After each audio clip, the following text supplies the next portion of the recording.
Good Wednesday evening to you, everybody. It's another edition of Bears Over Beers presented by Second City Gridiron. Unfortunately, we're not coming off of a win this week. We're going to talk about that loss. We're going to look ahead to maybe a stretch where the Bears can get back on track here and keep those winning ways going that we had been used to on the show, Brian, over the last few weeks. As always, Ryan Drosty here with my good friend, Brian Orenchuk. Brian, how you doing tonight?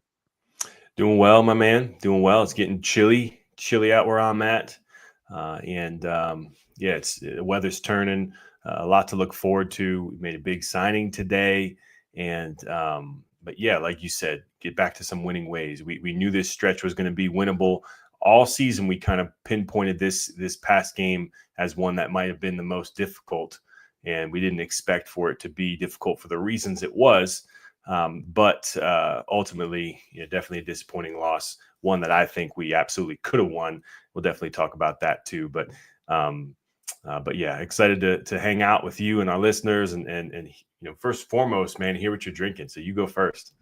Okay. Yeah, absolutely. Let's jump right into it. So I got a Chicago area beer. Now, I was in Chicago a week and a half ago, and I drank one of the beers I picked up there last week on the show. This one was a beer that you really could only find in the Chicago area for a long time. And I was in, I think, end of last week, I went to my local liquor store here in northeastern Iowa, and I was stunned that I saw some of their beers on the shelf for the very first time ever. And that is Pipeworks Brewing out of Chicago. It's a fantastic craft brewery. I've been bringing their beers back to Iowa for years now, anytime I would go to Chicago. And now apparently I can get them locally, Brian. So this one is kind of a play on one of their kind of flagship beers. I'll go full screen here and show you all. This is the Ninja versus Unicorn versus the Haze beer. So Ninja versus Unicorn is like one of their flagship IPAs. You can see the Ninja and the Unicorn right there. They always really cool labels to their beers. And this one I had not had. I love a hazy IPA. This one definitely has kind of some pineapple, citrusy notes to it. It's a New England IPA. I've had one since I picked it up and really liked it. So I said, you know what? I got to drink the other one on the show tonight with Brian. So I will be drinking that. Here's the description from the can. It says, a temporary truce between the Shadow Warriors and the Unicorns has been called. Though they are sworn enemies, they must join forces to defeat their trendiest enemy, the Haze. I love that. Yeah, and it's a double India Pale Ale, 8%, Brian. 8%. What about you? What do you got tonight? Oh, you're on mute, I think. Did I mute you? Because I was about to sneeze. Yeah. Yeah, that looks good, man. I want to try that one. I want to try the other one you got from Chicago too. I'm a real big fan of hazies as well. And yeah, those look and sound delicious. And they look like they're tall boys too. What is 16 ounces? Yes, sir. Yeah, nice. Yeah, so I got a beer I've not had on here before, but it's definitely a beer I've enjoyed and a brewery I've enjoyed numerous times throughout my life, especially when I lived out west in Colorado, and that is a Breckenridge Brewery Vanilla Porter. Very solid porter, malty porter with some vanilla notes, obviously. Just a delicious beer.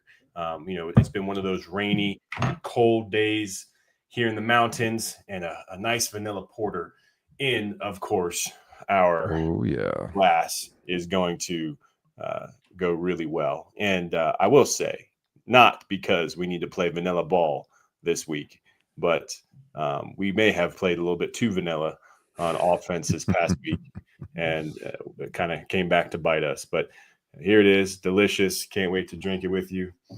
And as always, my man, cheers. Cheers. Absolutely. I've seen that vanilla porter in the stores here, and I don't think I've ever had it. So I think next time I see it, I'm gonna have to pick it up. Oh yeah, definitely give it a try. It's good. It's got a nice, not overpowering, not too sweet vanilla. Yeah, kind of not like a vanilla Coke, but you can taste the vanilla, especially on the back end of it. And but yeah, nice and dark and malty and fills your mouth. It's good, man. Very nice. Well, I don't have my Bears over beers mug tonight, but I got this one out of the cupboard. I hadn't used it in a while. It's Boiler Brewing in Lincoln, Nebraska, and I've only had their beer once. I was in Lincoln for a wedding, and we went back to the hotel, and we still wanted to, have some drinks, and we found this brewery that was like a couple blocks from the hotel. It is one of the best craft breweries I have ever had, but they don't Wow. really distribute over here. So that was like the only way I could get their beer, and was going to the brewery. And I went there that night and loved it. I had a friend that used to live there, and he brought me back a couple crowlers from there. He'd bring them here and there, but he doesn't live there anymore. So I have no way to get Boiler Brewing. But if you're ever in Lincoln, Nebraska, it's a great one. So check that out as well. But yeah, Brian, you mentioned that there's some opportunities for the Bears maybe coming up on the schedule to get things right. We're going to talk about the Bengals game and that Bengals defense, which has struggled this year, and maybe that'll be a chance for our offense to get right. But last weekend they had a chance and they caught a lucky break when Lamar Jackson did not play in that game. And we're thinking, all right, this is a winnable game. And I know we're halfway through the week, so we're not going to spend a ton of time on this anymore. We wrote about, you had your thoughts up. I had my game balls up. It was a winnable game that, they just didn't come through in. Anytime you get a backup quarterback, yes, it's still the Baltimore Ravens, but they've had issues this year. And, the Bears looked really good in that first quarter. The problem was what we've continued to see out of this team and not being able to score 7 and settling for field goals. And to your point about being vanilla, it seems to me like every time they get into the red zone, they rely too much on the run. We both want to establish the run. We've been encouraged by what we saw the previous 2 weeks from DeAndre Swift. But I feel like every time they get in the red zone, they run it too much. And it's weird because it almost feels like maybe they don't trust Caleb, but they want to make sure they get away with points. But then at the same time, Brian, he did have a bad turnover in the game, obviously in the shadow of our own end zone. But it's also kind of weird because Caleb doesn't actually turn the ball over that much, like at all. He, set the rookie record last year for most passes without interception. I think top 5 for any quarterback ever stretch without an interception. And, yeah, he had a bad one, but like typically he doesn't throw picks. And so if it is a trust factor, that's frustrating. But we have got to get this right this week with the Bengals, because I think they are one of, if not the worst teams in the league in red zone defense. Yeah. Yes. And to your point, Caleb, that was only his 4th interception thrown all year. So he's not been, turning the ball over this year as well. And that just came at a super inopportune time. I think we were down, what was it? 13-16 at that point. And 13-16. Obviously, we had been down the red zone twice. We started off really strong. One of those converts to a touchdown. We're in a lead at that point. I don't think Caleb's forcing the ball. And that's something that Ben Johnson talked about today in his presser. Maybe it was Monday. I can't remember. But how we weren't playing with a lead at all. And not only does that put more pressure on the passing game, he didn't say we weren't playing a lead. He said we wouldn't get it to build a lead enough. And it was, too close of game, which allowed them to continue to run the ball on us and not be in passing situations as much, which kind of limited our pass rush, which has been an issue for us. Well, on the flip side of it, if Caleb's got to pass the ball because we need to score points, as opposed to had we gone up a couple times, he would have most certainly been running the ball, back down there, or he would have been more, I think, comfortable to check it down. Now, he did say that's a good learning opportunity for him, to check it down, especially in those moments. But yeah, I mean, that then they turn around and they score. All of a sudden, it's 10-point game, and kind of the rest was there. But I felt like we controlled the game for the most part, and even then, that was in the fourth quarter, beginning of the fourth quarter, and we had controlled the game. They just were able to put the ball in the end zone, and then it got it looked a lot worse than it actually was at the end of the game, with it being 30-16. But they got all their guys back healthy. And one of the things I talked about in this show last week is we need to come ready to fight right from the whistle. And I thought we did well on offense, but then we let up. It was kind of that bend don't break.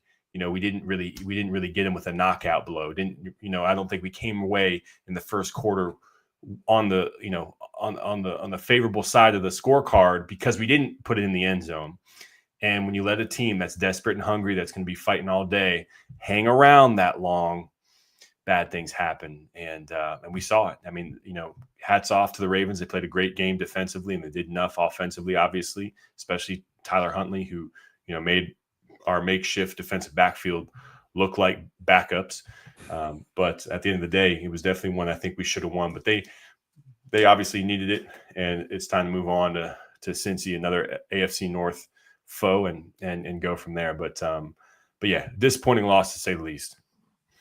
Yeah, it had that stretch, in the first quarter when they were walking away with field goals, despite having these long drives, like 13 plays, 64 yards, field goal, 11 plays, 61 yards, field goal.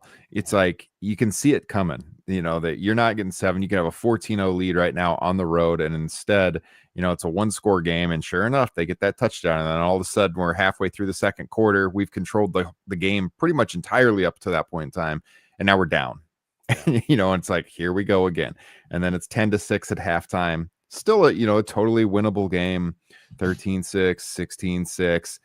Yeah, I mean, it was the final score. If you just look at the final score, you think, man, Bears got their ass kicked. But they did not. It was a one-score game with 5 minutes left. Right. And we had a chance to get a stop there. A lot of talk about the officials again. There's that one call in the game where Nashon got, face masked right in front of the official. No call, allowed them to convert instead of, to be punting, or, 3rd and long, and then probably punting. And we could have had a chance to tie it with about 3 minutes left. Unfortunately, they end up scoring on that drive, and then, the game's over. Even so, we should have had that touchdown to DJ to make it 30-23 at the end. It would have made it at least look better on the scoreboard, and to keep that stretch going of scoring over 21 points in every game. And, that's over. But, yeah, just you could see the miscommunication with, Caleb and DJ on that play. Clearly, Caleb was trying to lead him to the open part of the field. DJ was covered by Roquan. Like Caleb didn't want to throw right into Roquan Smith, and just a miscommunication. They don't get points there. That should have been an easy touchdown, though. Yeah. And like you said, it was, too little too late anyway, but it would have made it look more respectable. Yeah. You mentioned it a little bit, but I think it was way more impactful this game than a lot of games this season. And that is saying a good bit. And that's how terrible the officiating was. I mean, this was one of the worst games I remember officiating wise all season. And we've had some rough ones. The Minnesota game to start the season was rough. There was a couple other ones that were real rough. And this one, man, and nobody talked about on the air or not many people afterwards. Some people did on social. But the helmet to helmet hit that the ball got jarred loose on OZ, that I think it was Marlon Humphrey hit him helmet to helmet. I mean, there are hits. For instance, the one that you were in the picture of last week against the Saints, that Kyler Gordon barely grazed the helmet of Alvin Kamara, barely, and he got flagged for that. And I don't know if he got fined, but he definitely got flagged for that and extended their drive. This one was way more egregious than that. Way more. And there wasn't even mention of it in the booth or by the, official in the box or whatever. And a lot of those, that right there, 15-yard penalty completely changes the game. Yeah. But, we have not played a clean game. We talked about this last week. When can we actually play a clean game on all sides of the ball and play that complete game, front to finish? And we just haven't been able to do it. And I think if you do that, you remove the refs from making an impact. It's when you play sloppy, when you're not executing well, that matters more. And we saw that for sure in Baltimore. Yeah. Yeah. And, after the game, there was a lot of conversation about Caleb and if people should get worried about Caleb, and all of this panic. And then, Ben comes out the following day and says that he thought it was the best game Caleb's played in a few weeks. And, he saw a lot of good things. His completion percentage was pretty high, 25 of 38, threw for almost 300 yards. No touchdowns, missed that one to DJ like we talked about. Had the bad interception that he went back, obviously. But also made some crazy throws. We've talked about it on the show as much as we love Rome, there's a play every week or two plays every week where somehow he just doesn't catch the ball.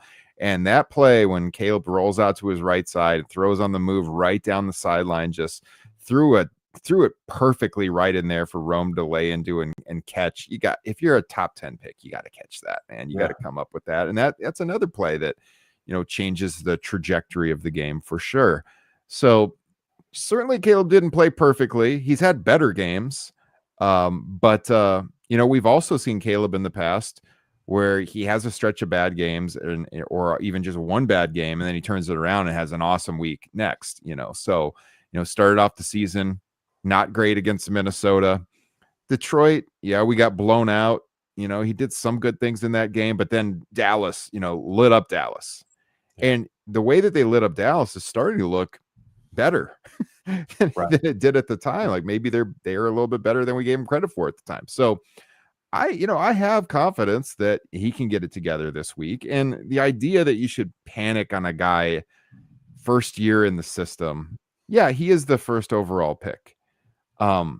But it takes time. I mean, I don't need to go through the list of guys who struggled for years and all of a sudden became one of the top quarterbacks in the league. We've seen it from Josh Allen, seen it from Jared Goff, and other guys too. I mean, first year under Ben, I cannot believe people are panicking over Caleb Williams. And I think a lot of it comes from the fact, Brian, that we're talking about a quarterback class that's probably going to go down as the best quarterback class since 1983. I mean, there are going to be multiple guys in this class that start for years and years. Last year it was Jaden.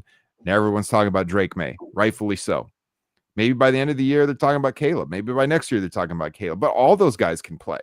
Yeah. And we still don't know what J.J. McCarthy, is going to be. People talking about Bo Nix. He's been a little up and down this year. Obviously, Penix, we haven't seen a lot from him yet. But, dude, that just amplifies everything. Obviously with Caleb, but it's ridiculous to be panicking. I am not panicked. How are you feeling right now? Yeah, panic is definitely not the word I'm at, but I am frustrated, and it's some simple things that I'm frustrated by, and missing open guys is one, overthrowing them or whatnot, and the play you gave an example of to DJ to end the game, that's not being on the same page. And that's what I chalk up to a new system, not just for him, but his teammates as well. So that stuff happens. But when he's throwing to the right guy, but it's a bad throw, that can be frustrating for me. His accuracy has absolutely been an issue this season. It's nowhere close to the 70% that Ben Johnson wanted to be at. And I didn't think it was going to be there this early in the season either, but it's closer to 60%. I think it's like right around 59, 61, something like that. Mm-hmm. So that has been frustrating. Some decisions to, like for instance, at the end of the game when he ran the ball, awesome run, doesn't get out of bounds. We got to call McCock, burn a timeout, and then that rushes things. Then it causes a grounding penalty because they were rushing, and it snowballs, and stuff like that is just frustrating to see because I know he's got the talent, I know he's got the accuracy, and he's just not connecting. And so that's frustrating to see. Am I panicking? No, I still absolutely think he is the guy. I think he's going to go down as the best Bears quarterback of all time. I think he's going to lead us to Super Bowls, but it's frustrating to see, winnable games slip through our fingers in large part because the offense is not holding up their end of the bargain. And when you've got the running game turning it around, the defense is playing opportunistic. Granted, they didn't make any plays against the Ravens, but we scored a touchdown or two to start the game. I think we win that ball game. And I feel like that falls largely on Caleb. I'm not panicking, but I am frustrated like everyone else is, like Caleb is. And he even said as much. I think there are some improvements like Ben alluded to, from week to week, but he's not exactly been playing the best ball the last couple of weeks either. So it's not a really glaring endorsement. But yeah, I'm stoked. I think he's going to bounce back big. This is the week to do it against the Bengals. But let's see him do it. So I'm excited. Yeah, I think, to a lot of the points that you made, the thing that makes me have confidence about him is that we have seen him do those things in the past. Like we've talked about on the show, how accuracy was never an issue for him at USC. So I have confidence he's going to settle in and that's not going to be an issue anymore. We know he has the physical talents, and maybe even a bigger point is I have confidence he can read defenses. There's been other quarterbacks who've been here and in recent years that have just shown they can't read defenses. And I don't think that's I don't think it is an issue with Caleb. Right. And, Ben's talked about his ability to read the defenses and go through his progressions and all of that. Yeah, he's just, it's a project. He's learning on the job. Don't get me wrong. He's not a project quarterback, but it's learning this offense is a project. Right. He hasn't really played in a pro style offense, going back to college. So that part's new to him. But I think he's going to get there. And no, if you're out there listening and you're panicking, don't panic. There are some things you could have concern about, but just, settle down. It's a long season. It's year 2. It's year 1 under this coaching staff. So we'll see what happens. But yeah, like you said, Brian, this is definitely the week to get right, because Cincinnati, they have a lot of issues. Cincinnati, though, also is a team that scores a lot of points at home. So our defense is going to have to show up some way, somehow, Brian. And we got a new defensive name in the room today with the Bears signing CJ Gardner-Johnson. And, this is a guy who certainly to Bears fans, when I saw it this morning, I was a little surprised because he's got that history with the team, going back to Javon Wims and Anthony Miller and games against the Saints. He's also a guy who's played quite a bit in this league and knows Dennis Allen's scheme from his time down in New Orleans. He's also played on the same team as Ben Johnson. So he's got that history with these guys. We know that, there's been a lot of talk about him in the locker room, a bit of a hothead, and all of that is true. But you know what? Desperate times call for desperate measures. And this is a guy who can play. Like, he can step in right away, play in that nickelback situation, and contribute to the team, I think, in a positive way right away. And we certainly need bodies back there and guys who can play. So I like the signing. We'll see how it works out. And it's been kind of entertaining to see all of the stuff on social media today about him and, throwing it back to the fight with Javon and everything. And this is a guy who gets in people's heads. It's not exactly the same, because the guy I'm going to reference was certainly more of a thorn in the side of the Chicago team for many, many years and had a lot more success.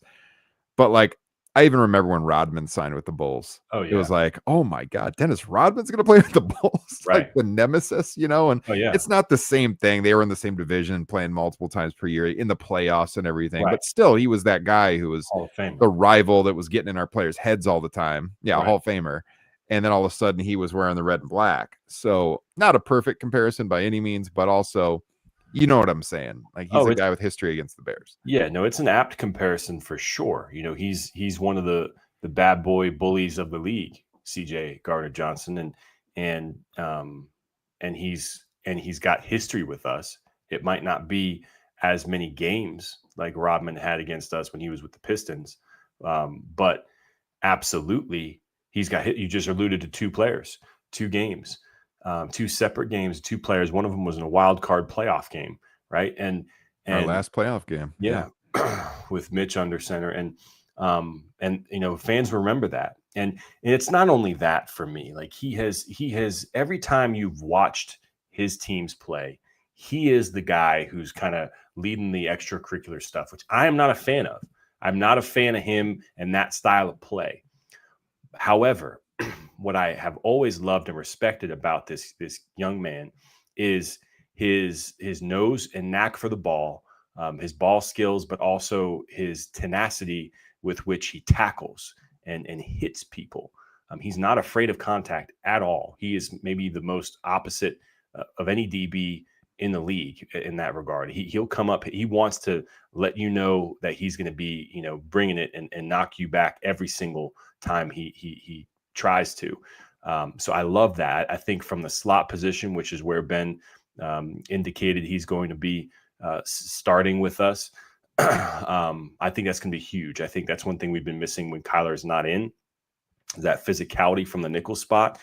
He's got a nose for blitzing as well. But I do think he's got ball skills, and I think he's got ability to shadow receivers and running backs and tight ends. in the flat and in the hook to curl zone there. But I don't think he's going to have as many picks. I mean, he's got some crazy numbers when it comes to interceptions. I mean, twice in his career, he's got 6 picks with the Eagles, 2 different years. And but he's going to be playing in the slot, so I'm expecting more sack numbers, tackle for loss, things of that nature, QB hits. I think he's going to be one of the guys that it gets some pressure, generate some pressure because we're not getting as much out of our defensive line there. But close to the line of scrimmage, I think he's going to be lethal. He's going to be a thorn in their side, and I'm excited to see what he brings, and what better week than this one. Hopefully, even if they have got Joe Flacco, he's not 100%. So Jake Browning could be under center there, but I think he's going to make an impact, and might be more of the fumble force variety, but we'll take turnovers however we can get them. And Kevin Byard even said today, it's good to have a couple guys on each side of the ball that kind of bring that energy. And I would say Tyreek hasn't been that much this year, though. I don't know if you've noticed that. He's been playing fantastic, but he's not been as chirpy, which I'm fine with it. If he's going to play well, then that's by all means. I think Jaquan Brisker has been our guy this season that has brought the juice, and he's always kind of brought the energy. It's not as much extracurricular that CJ Gardner-Johnson brings, but heck, the more guys we can have that sort of attitude, that mentality, I'll take it as long as they're not crossing the line. And I think Al Harris, being the coach there for those DBs, I think that's going to help too. But we'll see. I'm fascinated to see him work with this team for sure. Yeah. No, well said. Absolutely. Yeah, it'll be a bit of a test for this new coaching staff, because it does seem even this early on that they've got a really good locker room situation going, and right. They've fought through some pretty bad situations are already young in the season, just starting off 0-2, clawing their way back to 4-2, not, getting down on themselves. The coach is keeping everybody invested in this, new system across the board, offense and defense. And you can tell it's a tight-knit locker room, which, should help things. But I mean, I'm expecting him to contribute right away this Sunday. I mean, he kind of alluded to that when he met with the media today here on Wednesday. But I mean, this is a game where not only does the offense have to get right, but we need to see a better showing from the secondary. And, with all of these injuries, I did see on the injury report today that I think Tyreek was limited in practice. Correct. So he's making progress. But I mean, we are just decimated, absolutely decimated. I mean, we were playing like what are number 5 and number 6? If you go back to Terrell Smith getting injured too, like our number 5 and 6 corners out there last week. I mean, this is dire. I can't remember a Bears team getting down that many corners, especially this early, in the year. And I said earlier, no matter who's under center for the Bengals, they score points at home. When they played the Jaguars, Browning was under center. Not that the Jaguars are world beaters by any means, but I mean, 31 points at home in that game. They played the Lions, scored 24 points. 24, that was at home. And, obviously we know Detroit's still awesome. Steelers at home scored 33 points in that game. Flacco was under center in that one. So of their 3 home games, Browning was under center twice, Flacco once, I believe. Or no, sorry, they've had, is that right? They had 4 home games. Yeah, because the Jets game was at home too. They had 38 points in that game with Flacco. So 2-2. 2-2. So they can put up points, and certainly against this decimated defense, they can put up points. So we need to see Caleb in the offense get right and put up some points early. We cannot be settling for field goals in the first quarter again, or I don't like the way things are going to go there.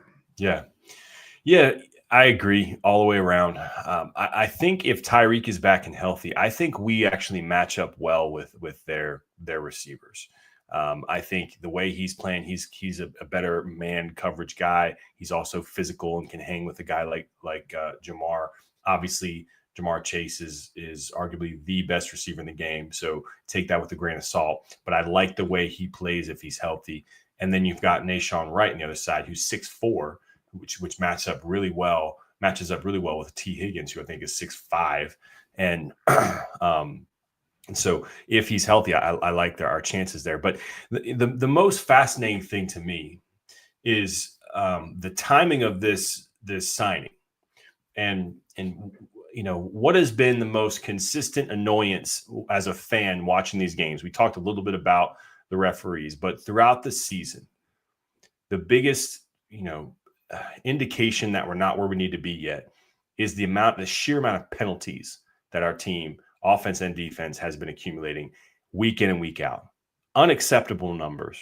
Unacceptable. And it's been one that they've been stressing. The coaching staff has stressed every week. We need to fix that. We need to fix that. And it's not getting fixed, Ryan. It's not getting fixed. And Ben finally came out and said, this needs to be something that our leaders step up and take ownership of, because it means more coming from them. Caleb alluded to it today as well, that he's always said that the best teams are the ones that have a great leadership amongst the players. And so you've got a team that is hypersensitive and focused on penalties right now.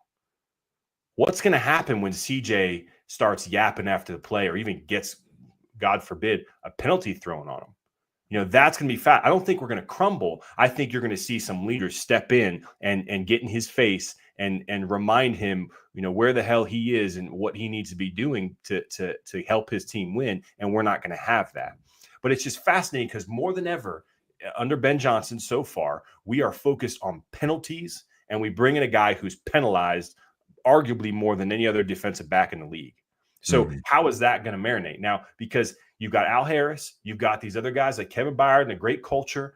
And if you can keep CJ Gardner-Johnson in line, he is a hell of a playmaker, right? He can make all the plays, run, pass, you name it, blitz game. And so if we can hone that in and really direct it in the right way, I think we got a heck of a deal here. But it also is one of those things where we can't afford to have more penalties, man. Yeah. And if we get more drives extended because of a stupid penalty, gosh, he might as well, pack his bags and go home that night and not come back. But definitely some high risk, high reward right here going on with this one. Yeah, absolutely. Yeah, I mean, this is also a game where we've got to get pressure on the quarterback. Like you said, if Flacco's out there, he's not going to be 100%. Even if he is 100%, I mean, obviously not a guy that's much for scrambling. Yeah. Browning. I mean, we're getting Austin Booker finally. Yes. Finally. This podcast has been the Austin Booker hype train all year. We're finally going to see him this week, hopefully. They activated him, so we should. Oh man, if he can help get some pressure, you mentioned they could get CJ involved, but I mean, they're going to have to we've seen them do this in recent weeks. They're going to have to keep sending a DB, to manufacture some pressure. I just think they're really, really going to have to get after it that way and just apply pressure no matter who is back there. And to, try to manufacture some panic on the other side. Now, certainly they can just toss the ball in the air to Jamar Chase and things will happen, but I think you got to try. So yeah, this is definitely not just a get right game for the offense, but a get right game for the defense, and a game where we're going to see there's some intrigue watching the new guy, both with CJ, but also Austin Booker finally getting some reps, hopefully in the regular season. We saw him do it against backups in the preseason, and he looked really good. If he can bring that old Mark Anderson role to this team on defense, it's going to be absolutely huge. And the Bears are favored in this game, 2.5 points. So it's a good opportunity to get things right, Brian. Oh, I think we have to. I'm looking forward to seeing our offense bounce back, especially. And then, like you said, we have been so excited to see Booker come back. I think he's going to make an impact right away. I think he's going to be just fired up, ready to go. He's going to kind of be shot out of a cannon. And I think that's going to mitigate a lot of issues that we have. When it comes to our defense. We've not been able to get after the quarterback as much as we'd like to this season. I think that's going to be a huge boost and going to silence some people wanting some edge help or not. It could do the opposite. It could reinforce we need some edge help. Either way, his presence is going to be huge. And how nice would it be if we don't have to bring extra pressure from the secondary to get after the quarterback. But yeah, we've got our chances. And if it's Browning, the reason they replaced him is because he's been turning the ball over himself. So, we need to get back to our turnover ways on our defensive side of the ball, take that ball away. And on offense, obviously, Caleb needs to play clean ball. But I think he's going to execute. And obviously, the run game has been huge. Well, we're in a good spot again this week against the Bengals because they don't stop the run very well. Mm-hmm. So it's definitely a game set up well for us. But how are we gonna respond? It's one of those things. So we'll see. Yeah. You want to go to predictions? Let's do it. I'm taking the Bears in this game, but I do think they have to put up points to win the game. I'm gonna say Bears 34-28. I'll say 34-28. I think it'll be a higher scoring game, but the Bears get enough from their offense to walk away with the W in Cincinnati. What do you got? So I got Bears 35-16. Ooh, 35-16. Okay. Yeah, I think our guys bounce back. I think this is a week we've got our lowest penalty count. We have our highest sack count, and Caleb his bounce back game. I don't think it's going to be a better game than the Cowboys game, but I think he's going to have 300 yards passing, 2 touchdowns, and then we're going to have a really good run game as well this week. So excited about what we're going to see. Do they get the false starts fixed? I think so. You mentioned it last week. We actually do better about false starts when we're on the road than we are when we're at home. Yeah. But some of them were pretty tic-tac last week, and the Ravens were really baiting them there. But yeah, I think our guys bounce back this week, man. I think they step up to the challenge of the coaches and each other. And I'm expecting this is what good cultures and good locker rooms, that's what it tangibly looks like. Mm-hmm. People always discredit the culture taboo word all the time, or a locker room, connotation with somebody, a certain player. But this is what it looks like, is bouncing back and limiting the penalties and executing, in this form or fashion after being challenged by the coaching staff. It's the first time that Ben has actually challenged the leaders.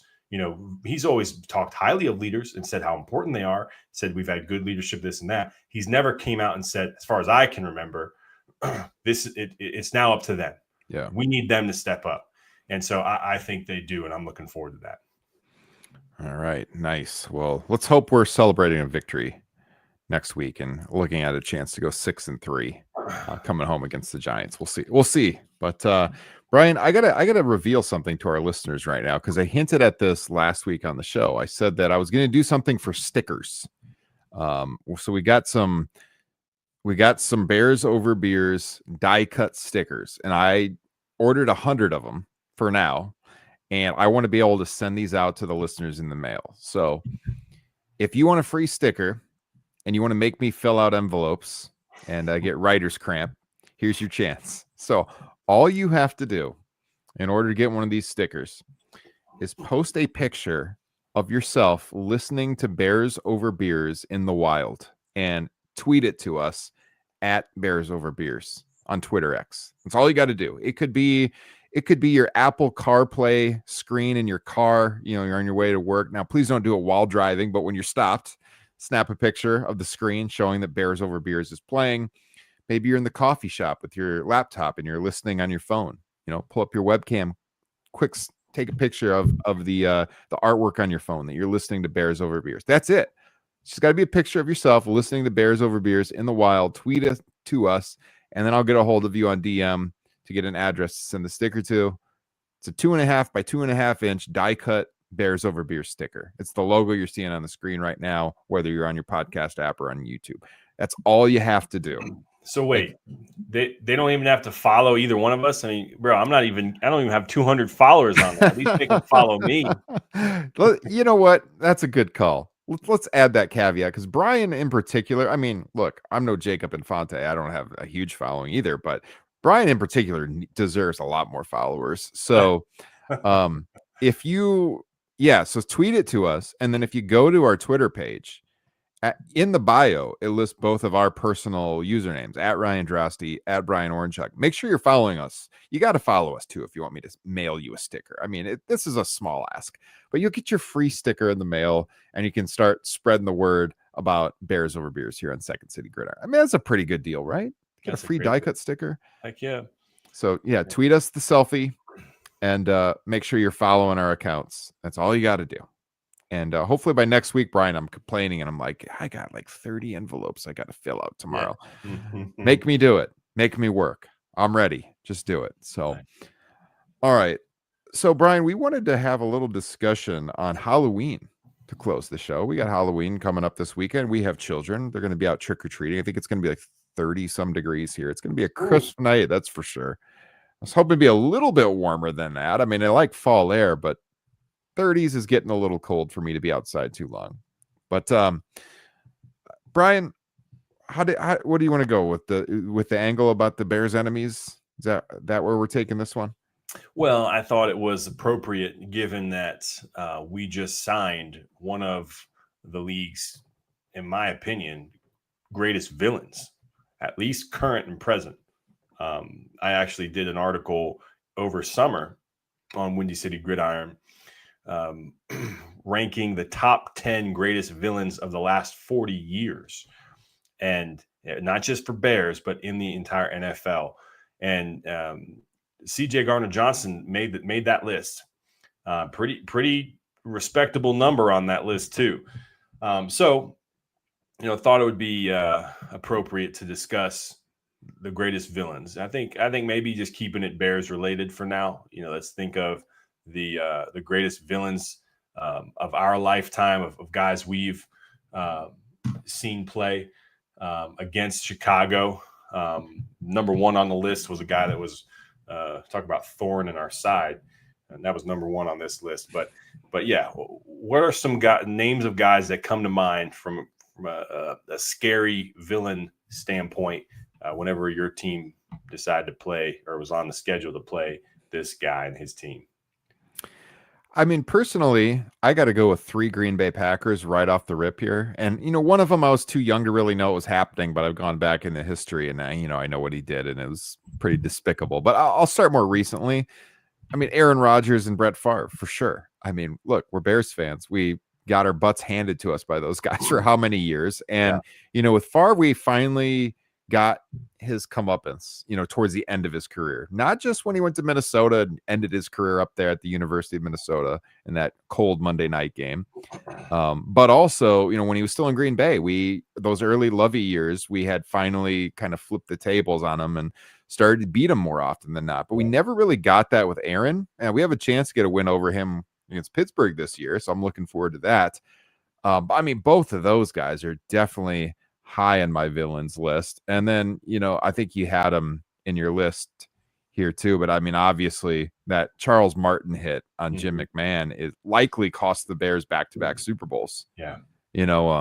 I called this out a couple weeks ago on the show, but the Gary Fenwick interview that Bill Zimmerman did on our channel was a great listen. And, he said in that interview, the reason that team didn't win more Super Bowls was McMahon couldn't stay healthy. And, not that he wasn't injured before that, but I mean, that was massive in 86 because that 86 team statistically in some areas was even better than 85, 14-2. And then you lose your starting quarterback on one of the most egregious late hits you will ever see.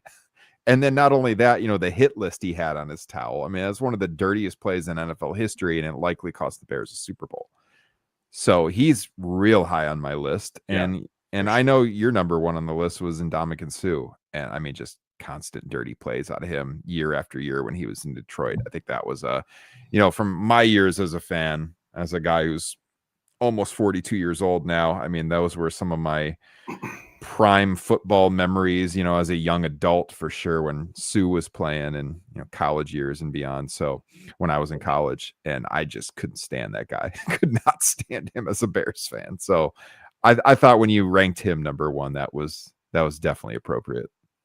Yeah, he's obviously one of the all-time not just for Bears, but in the entire league. He carried that with him, that mentality with him in Philly and Tampa, kind of wherever he was. And definitely one of those through the whistle guys. But one guy that I actually liked, but not when he was playing us, and he definitely had the look of a villain, was John Randall.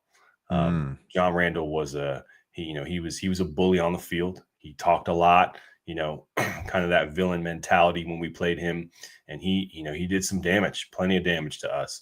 So I think he's definitely one that would make the list for Bears fans. But yeah, I'd say John Rand, you hit the nail on the head with Favre and Aaron Rodgers. We do get another shot at Aaron Rodgers against the Steelers here in a few weeks, actually. That'll be fun to see. But yeah, I think Sue is on that list for sure.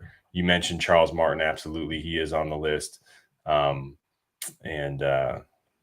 one guy that I'll say is on the list as for us, but also league wide, probably in my opinion, that he's continued this season too. Probably the I don't want to label a player dirty, but he's kind of that closest to that, stretching the rules in the aggressive fashion almost all the time. That's Azeez Al-Shaair, right? He's with the Texans now. He punched Roquan in the sideline last season, didn't get a penalty for it. Late hits day in and day out. He got late hits on even this week as well, or this season as well. And he's a guy that when we're playing the Texans, I have a number of bad words come out of my mouth or bad thoughts when I'm watching him play. But honestly, man, CJ was one of them. And my immediate reaction when I saw that was, no, I don't want this guy on our team. But the more I thought about it from a schematic standpoint, and with Dennis Allen and how he likes to deploy his guys, especially the defensive backs, he likes them to be versatile and be able to cover and come up and run support and blitz the quarterback and be physical. And he's got the history with Dennis Allen. It makes sense. It makes sense for a lot of reasons. Our injuries. I mean, think about it. If we had a fully healthy defensive back or cornerback room, and we label him as nickel, we've got Jalen Johnson, we've got Kyler Gordon, we've got Tyreek Stevenson, and I would even argue that he might be more important than Tyreek Stevenson. He's right there as at 3 or 4 of our best corners as a nickel. Now, granted, we have Kyler in that spot, but the point is this is not just a late season or mid season signing of a just to fill a roster spot. This is a guy that could carve out a niche role for us when all our guys are healthy. It might be more in dime packages, but that's a critical package in today's NFL, and he'll get some meaningful snaps.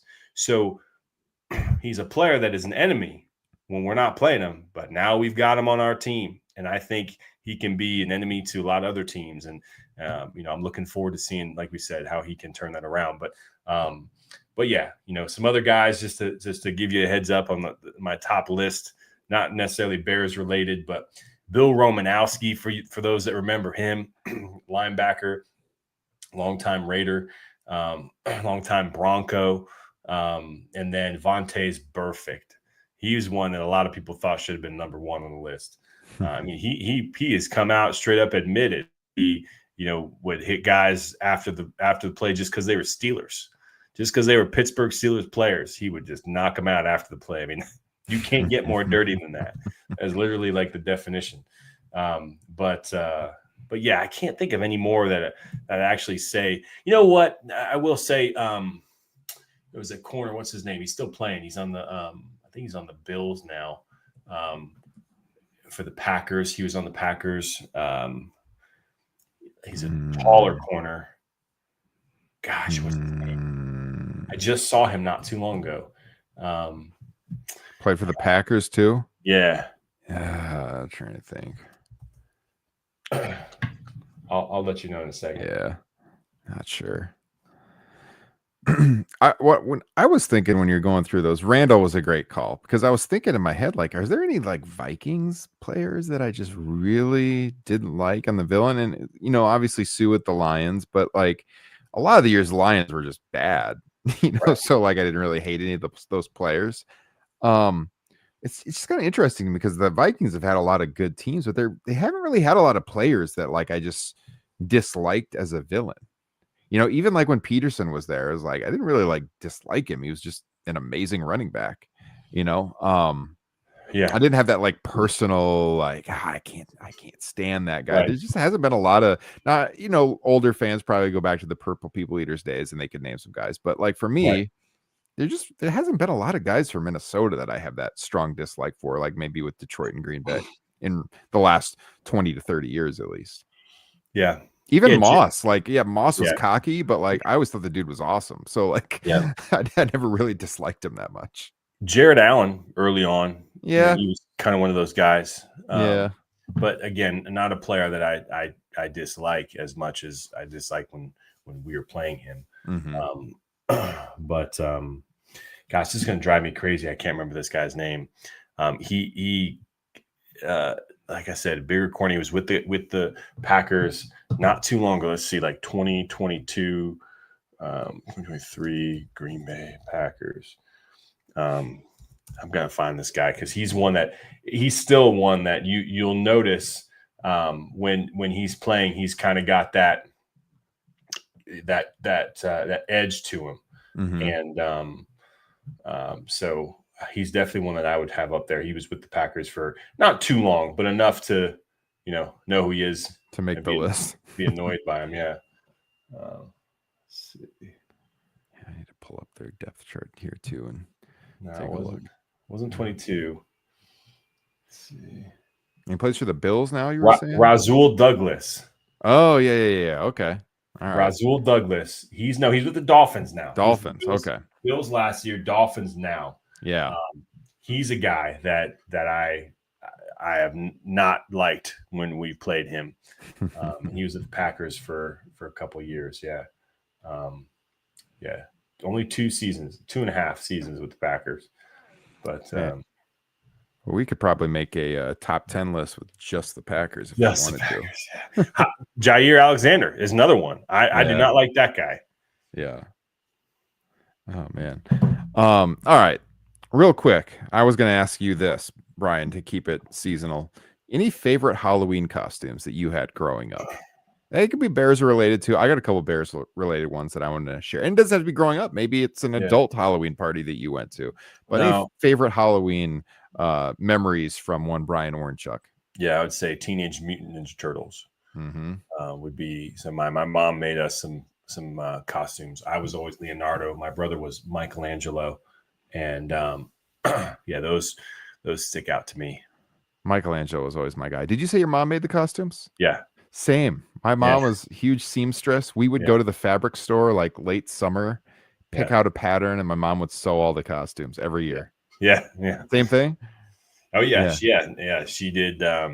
Yeah, she did the. My favorite part about that one particular, which is I think why it was so memorable, is she actually did the shell.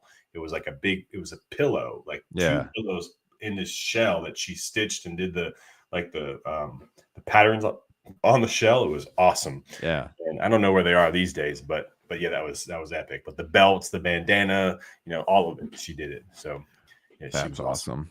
That's awesome. Yeah. Yeah. We had similar. I had kind of a similar costume too. One year I was Elvis. My mom made me the full jumpsuit. That was pretty cool, like 70s Elvis. I think I was in 4th grade at the time. One year my mom didn't sew it. I just dressed up as a football player and I had a helmet at home and the pants and everything. And I had an Eric Kramer jersey. So one is Eric Kramer. That was probably like 96, I want to say. So I was 12.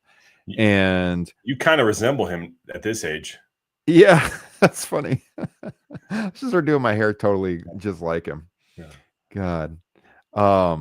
Yeah, it was definitely an Eric Kramer jersey though. I think it wasn't like the official one. It was like a cheap like Walmart Bears jersey, but it was number 12, Yeah. So as him one year. And then one year in college, a buddy and mine were like, we were gonna go to the bars. It was Halloween. We didn't have anything ready. was like, let's just be the super fans. I got a bunch of Bear shirts and Oh, hats. sweet. So we went and we bought like fake mustaches at this kind of like retro store in town. And we put like pillows under our shirts to make us look bigger, and put on Yeah. some Bear shirts, went to the bars, wore sunglasses that night. We got tons of great responses from people at every bar. That was a lot of fun. So yeah, those are just a couple that come to mind. But yeah, hope everyone enjoys the Halloween festivities this weekend, whether you are younger and you're going out, or you have kids and you're tailing them around the neighborhoods like Brian and I will be doing. Yeah. And What is your here we go. Let's get some parenting tips. What is your strategy on candy? like, as far as like stealing it from my children, Brian, I mean, it's an open-ended question. What do you guys do about candy? they Is it always get free home, range? they pour it all over the ground, they sort it. My children will kind of like do trades here and there for the candy. I don't have enough, like we only let them have a couple of pieces per night. And then when they go to bed, my wife and I usually eat some candy every night for sure. Yeah, we're trying something new this year because we have 4 girls, and candy is a battle that we do not want to face, because we've done that, like, okay, only 2 pieces a day, but then Mhm. it's like an obsession for a month after that, and it turns into fights and all sorts of tears. So she decided something today. We're gonna just let them go to town on Friday night, have as much candy as they want Friday night, all of it if they want. And then that night, we're throwing it out when they go to bed. All of it's going to be gone. So it's going to be I was like, I don't know about that. It's going to make them sick. They're going to not be able to sleep, but we're going to try this one out. I'll let you guys know next week how it goes. You never did the Jimmy Kimmel prank of I ate all your Halloween candy to him? No, I've not done that. I did that one year to my oldest. She got pissed. It was bad. And yeah, I wasn't actually going to send it into the show. You know what I'm talking about, the skit they would do Yeah. every year. Oh my Yeah. God. It's funny, but also kind of dark. Yeah. Uh, Exactly. I kind of did on my oldest one year, and she got real sad. And I was like, no, it's just a joke. And then I Yeah. felt bad. But I wanted to do it one time to see how she would respond. Like, sorry, I ate it all. Yeah. I'm not Yeah. going to do it again. Yeah. Yeah. My girls would be pissed as well, for sure. All right, guys, we're gonna wrap it up. Again, enter to get your free sticker. Real easy ask. Picture, public place, or in your car, listening to just a selfie of you listening to the pod, and make sure you're following us on Twitter. Go to @BearsOverBeers, and then you can find Brian and I's handle at the top in the bio as well, and just tweet it to us, and we'll get you that free sticker out here in the coming week or so. We'll be back next Wednesday night at 8 o'clock Central. Make sure you subscribed here on YouTube to the channel. Check out all the Second City Gridiron shows almost every single day. There's stuff going up, and make sure you subscribe wherever you get your podcasts. And then you can find Brian and I, our written work, over at Windy City Gridiron. We've got columns going up, we've got news pieces going up. I write the injury report, the first injury report of the week, every single Wednesday. I write the game balls column after, let's see, I usually post it on Monday afternoons, the day after the game. Brian's chipping in features as well. He's got his notes after each game, which I always read, just kind of a must read for me, so I know where his head is at as my co-host, but really enjoy reading that as well. We're getting in on all the predictions and keys to the games and all that. So definitely make sure you keep it tuned to windycitygridiron.com for all of your Chicago Bears news. And Brian, it has been a blast, as it always is, my friend. It is, my man. Good vibes for Sunday. We'll be in touch. Yes, we will. Bear down. Go Bears. Get that win this Sunday, and we'll be back next Wednesday. Enjoy your weekend, everybody.